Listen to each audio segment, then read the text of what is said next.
Mən Allaha yox, elmə inanıram deyənlərə dahilərin cavab sözləri. Albert Einstein.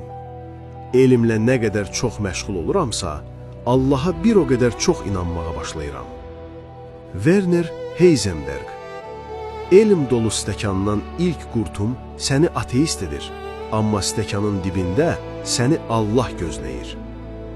Werner von Braun. Elmi sahədə qandığım təcrübə məni Allaha gətirib çıxardı. Elm Allahın mövcudluğunu sübut etməyi tələb edir. Bəs bizə doğrudanmı günəşi görmək üçün şam yandırmaq lazımdır? Lord William Kelvin.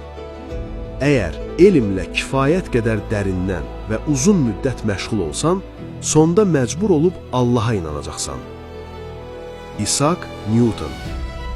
Bu möhtəşəm kainatın nizamı təsadüf ola bilməz.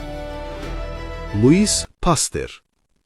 Az elm insanı Allahdan uzaqlaşdırır, çox elm isə ona yaxınlaşdırır. Max Planck. Elm bizi Allaha aparır. Galileo Galilei. Təbiət Allahın yazdığı kitabdır.